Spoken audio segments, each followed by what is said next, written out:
DMTV Info, votre chaîne d'information en temps réel. La politique, la santé, le sport, les faits de société, la musique, les rumeurs et bien plus encore. Vous découvrirez cela dans notre chaîne DMTV Info.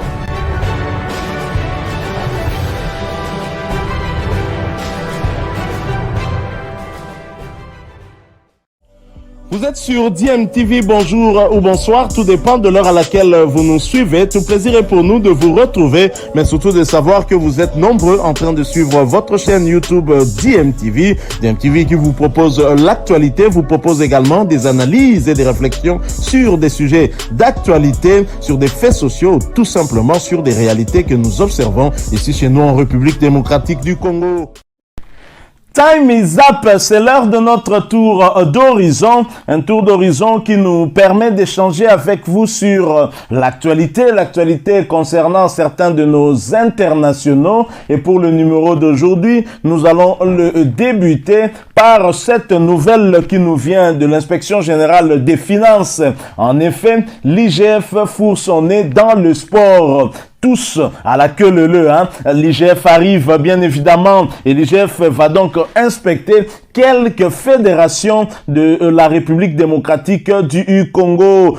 Tabula rasa, c'est ce que va faire l'IGF dans le sport, car le temps de l'impunité étant révolu, le monde sportif congolais va connaître des vrais remous. Le gouvernement de la République voudrait bien en avoir le cœur net sur l'argent déboursé dans différentes fédérations sportives entre 2016 et aujourd'hui. C'est ce qui justifie le communiqué produit par l'Inspection générale des finances, dont l'objectif est de lutter contre la fuite des capitaux disponibles par le Trésor public.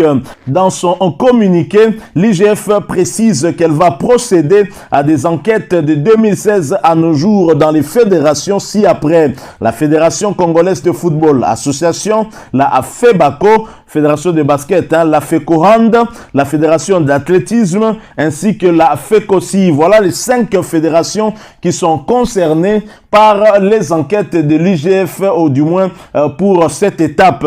L'objectif étant justement de rétablir les relevés exhaustifs des fonds reçus du Trésor public par ces fédérations, s'assurer de la régularité et de la réalité des dépenses présentées en justification de ces fonds du Trésor public, notamment eu égard aux états de besoin ayant abouti à leurs octrois selon le même communiqué. Cette mission pourrait déboucher jusqu'à l'établissement des responsabilités individuelles en cas de détournement avéré et probablement l'interpellation des coupables. Il est vrai que depuis un certain temps, nous avions beaucoup réclamé, surtout dans la Fédération congolaise de football association, qu'il y ait des enquêtes pour que nous puissions voir quand même clair. Et parce que justement, ces fédérations qui sont un tout petit peu exemptes de toute enquête, où l'Inspection générale des finances ne vient pas pour essayer de vérifier si l'argent public a été utilisé à bon escient, parce que lorsque, à chaque fois qu'une institution qui a la charge justement de faire ce genre d'enquête essaie de fourrer son nez dans ces fédérations, on crie tout de suite à l'ingérence politique, alors que c'est justement la politique qui donne des moyens à ces fédérations. Je crois que c'est quand même une très bonne chose. On ne va pas entrer dans les affaires intérieures, par exemple, de la Fédération congolaise de football association. On va juste vérifier si l'argent des Congolais a été utilisé à bon escient. Et je pense que beaucoup de Congolais avaient appelé à une telle enquête au sein notamment de la Fédération congolaise de football association. Personnellement, en tout cas, je souhaitais cela et je suis donc très content. Je pense que nous aurons beaucoup d'éclaircissements sur justement la gestion de ces différentes fédérations. Déjà au niveau de la FECOFA, que la CAF et la FIFA ont eu à mettre en place une structure qui va permettre d'amender le statut. C'est dire quelque part qu'on n'a plus confiance aux membres de cette fédération. Heureusement que les élections arrivent déjà au mois de juin ou juillet prochain. Ça nous permettra de changer d'équipe à la tête de cette fédération et ce qui permettra peut-être d'amener une bonne gouvernance et ainsi favoriser le développement du football dans notre pays. Je crois que toutes ces fédérations qui font leur état des besoins qu'elles introduisent dans le ministère du Sport, qui par la suite introduit au ministère des Finances, en passant par le ministère du Budget, doivent désormais comprendre que l'argent reçu n'est pas l'argent des subventions de la FIFA ou de la CAF, pour le cas du football, mais c'est l'argent du trésor public. Et donc les Congolais sont en droit aussi d'attendre des explications sur l'utilisation de leur argent, ce qui est tout à fait normal. Alors nous poursuivons ce tour d'horizon. Après les échos qui nous viennent de l'IGF, nous allons cette fois aller en Turquie, où Jackson Muleka, l'international congolais, est en train en tout cas de faire les titres de plusieurs médias turcs, et même du côté de la Belgique. Jackson Muleka, de 10 à 11 en un seul match. Le mode sniper est très clairement activé. Pour rien, plus rien n'arrête l'ancien sociétaire du tout-puissant Mazembe Englebert à la Super League turque. Même les formations de renom s'inclinent devant sa gâchette reçue par Beşiktaş, le tenant du titre du championnat turc. Lors du match de la 34e journée du championnat, Kasimpasa et Jackson Muleka se sont imposés très largement, 0 but contre 3. Inattendu, victoire de Kasimpasa à l'extérieur avec un Jackson Muleka en feu. Le Congolais a signé un doublé, d'abord à la 28e minute pour l'ouverture du score et enfin à la 82e minute de jeu pour clouer justement Beşiktaş. Et c'est les supporters de Kasimpasa qui peuvent être tout au content dans ce match.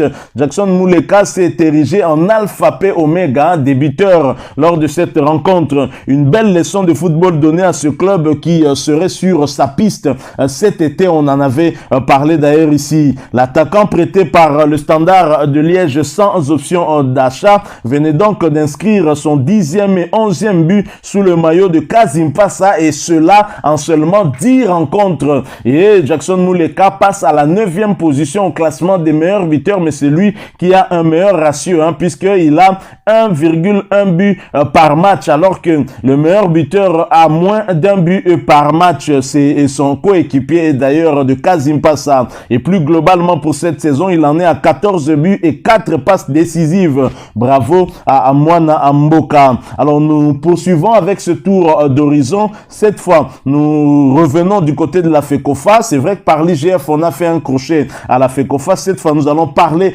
exclusivement de la FECOFA, mais nous en parlons après cette courte pause. La FECOFA aurait enfin trouvé le sélectionneur pour les léopards A', les léopards locaux, en vue de préparer le championnat d'Afrique des Nations. À la suite de son appel à candidature lancé il y a peu, la Fédération congolaise de football association procède déjà à l'analyse des dossiers au profit de tous les postulants. C'est au cours des réunions tenues au siège de l'instance fêtière du football congolais que ce travail se fait. Selon les informations que nous avons reçues de ce côté-là, la majorité des participants auraient plébiscité Otis Ngoma, l'entraîneur du FC Renaissance. Le poste de sélectionneur des Léopards A' est vacant depuis le départ de Jean-Florent Ibenge Ikwangé. À l'approche des éliminatoires du CHAN 2022, la FECOFA avait le devoir de vite se trouver un coach et constituer le staff technique qui conduira l'équipe. Au milieu de plusieurs dossiers de candidature reçues, entre autres celle de Pamphile Miayo, Guy Boukassa, Bertin Makou, autre Raoul Chungu de l'AS Club. Le choix à faire n'était pas facile pour la Fédération congolaise de football association, surtout pour le sélectionneur principal d'abord. En attendant l'annonce officielle, on a appris en exclusivité que le réélu se nommerait Otis Ngoma, l'ancien entraîneur du Daring Club Motema Pembe, actuel entraîneur du FC Renaissance. Les tractations se poursuivraient quant à la désignation de ses adjoints. Guy Boukassa et Bertin Makou sont parmi les favoris. Cependant, rien n'est encore décidé. En revanche, le préparateur physique et l'entraîneur des gardiens sont déjà connus, nous renseigne une source proche de la Fédération congolaise de football association. Il s'agit de Malé et Makanzou qui va jouer le premier rôle et Paulin Tokala le second. Nous allons terminer terminer ce tour d'horizon par des nouvelles qui nous viennent du Maroc, en parlant d'un sélectionneur pour les Léopards à prime qui doit remplacer Jean-Florent Ibenge Ikwangé. Justement, c'est de Jean-Florent Ibenge Ikwangé que nous allons parler pour boucler ce tour d'horizon. Jean-Florent Ibenge Ikwangé, victime d'un accident de route, il va plutôt bien d'après les informations qui nous viennent du Maroc. Jean-Florent Ibenge Ikwangé est interné depuis lundi soir. Le technicien congolais a connu un accident de route alors qu'il regagnait son domicile après une séance d'entraînement avec son club, la Renaissance sportive de Berkane. Une source proche de Jean-Florent Ibenge Ikwangé a assuré qu'il allait bien et qu'il est à l'hôpital. Et son club a bien évidemment communiqué sur sa page Facebook, annonçant donc officiellement cet accident et cette probable indisponibilité de Jean-Florent Ibenge durant une semaine, voire 10 jours. Ibenge et Berkane sont attendus en République démocratique du Congo pour les demi-finales de la Coupe de la Confédération face au Corbeau du tout-puissant Mazembe. Le match aller est prévu le 8 mai à Kamalondo. Merci à vous qui nous avez suivis. Vous l'avez compris, nous sommes arrivés à la fin de ce tour d'horizon. Si vous l'avez aimé, laissez-nous un maximum de j'aime. Merci de partager avec nous votre point de vue en nous les laissant à travers un commentaire. Abonnez-vous sur cette chaîne DMTV si vous n'êtes pas encore abonné. Et n'oubliez pas d'activer la petite cloche de notification. Cliquez tout simplement sur celle qui apparaîtra lorsque vous serez abonné. Encore une fois, merci à vous, avec espoir de vous retrouver bientôt dans un autre sujet d'actualité. En attendant, portez-vous bien et DMTV vous dit au revoir.